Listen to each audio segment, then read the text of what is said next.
Could they pull it together by 2012? Probably could. But that would be out of God's season.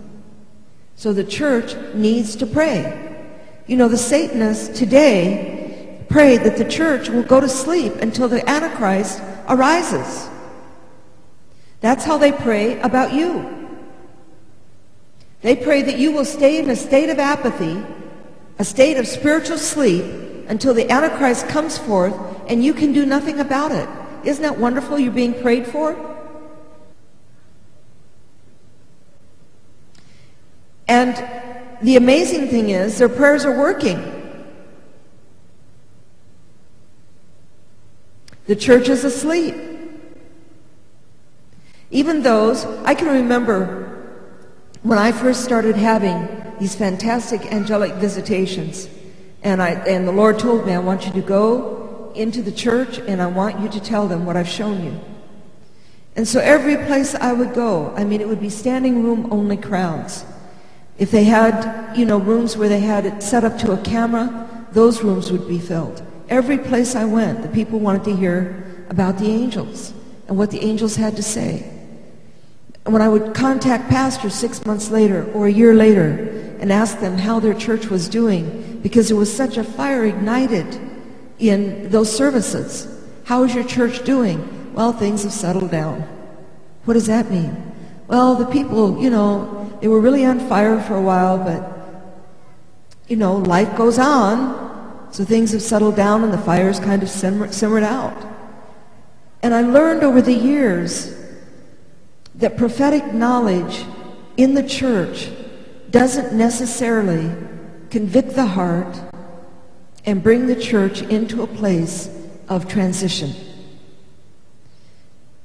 Mostly what happens is you give prophetic understanding, insight, I call it prophetic insight, to the church.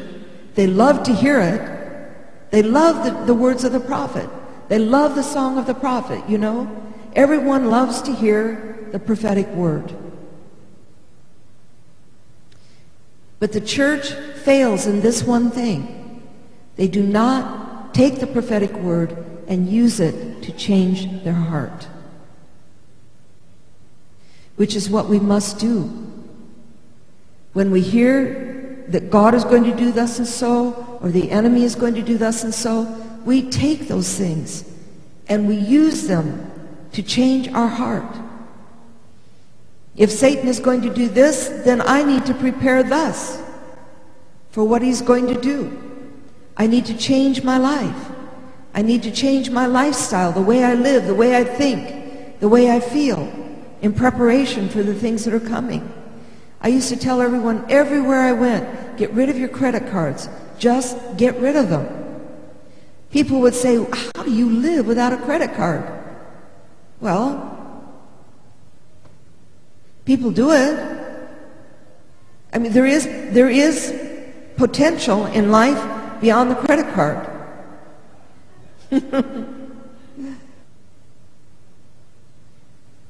Then we put up on our website, please don't spend money on your credit cards. Interest rates are going to go down to 1%.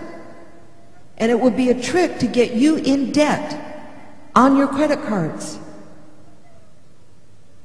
And then suddenly, the cork is going to be pulled out of the whole system. And people are going to lose everything they've got because they went on these 1% credit cards and raised their debt $30,000 and $40,000 and $50,000 and $60,000. The prophetic word is given to warn us so we will change and not do things the way we used to do them. So I would say to people, please get rid of your credit cards. You don't want your credit cards. Not really, you don't. Because what is going to happen in the near future regarding the whole credit system, you don't want to be a part of. Get rid of your credit cards. And can I tell you about what percentage of people listened to my pleadings over those many years? 0. God speaks to us prophetically to warn us so we will change. our direction. He does it out of love. If we have to change our heart to change our direction, then that's what we go for, is the change of heart, so that the change of direction will come. Do you understand what I'm saying? Prophetic information is not just to make you, an intellectual, spiritual genius. It is to provoke change. And I tell you that before I tell you what I'm going to tell you. The Antichrist is coming. He is here. His kingdom is going to arise, and is going to do it in our lifetime. We must prepare, because we are going to be here. It's not going to be like you've always been told. I can remember my daughter, she was 11 years old. She had gone to see that movie, Left Behind. You're all familiar with that? She came home. She went to bed. I gave her my usual kiss goodnight. We did all of our, nighttime prayers and things that we used to do together. I walked out. I turned her light off. Good night, honey. Love you. She got up, shut the door, and the Lord said to her, I want you to open the Bible to the book of Revelation. I'm going to talk to you about the movie you just saw. This went on for 3 nights. At the end of 3 nights, the Lord spoke to her, and he said, the church is going to be here in the rise of the Antichrist. And I've created you to be a martyr for my glory. She's 11 years old. Will you give your life for me as a martyr? And she said yes. Now, if God will talk to an 11-year-old child like that, he should be able to talk to his adults and tell us the truth. And we should be able to be wise enough to appropriate the grace, to appropriate the faith, to prepare. How do we prepare for this one? Go higher. Walk in the life of the Spirit, and you never have to fear what is going to go on in the days ahead. Can you walk in the life of the Spirit? If you can walk in the life of the flesh, you can walk in the life of the Spirit. Amen. How do you walk in the life of the Spirit? Get our CDs. We won't even charge you for them. All you have to do is pay the postage and listen to them again and again and again until it clicks in your head. I don't have to live like this.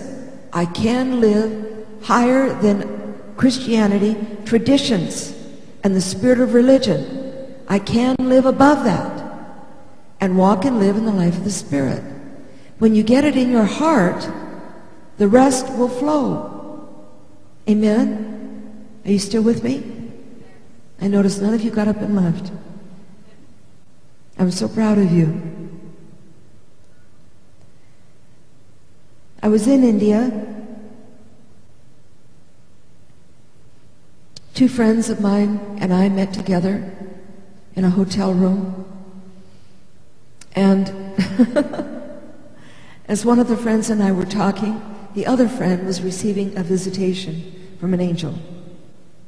Now, if you don't think that that made the other friend and me feel very stupid, that an angel had come into our room and given the information that I'm going to give you tonight, and he and I, who are supposed to be so spiritual, did not even know it. We just noticed that the third friend was very disinterested in what we were saying, not paying a bit of attention to all of our conversation, because he was looking straight ahead at something. When we finally decided we need to find out what's going on, we asked.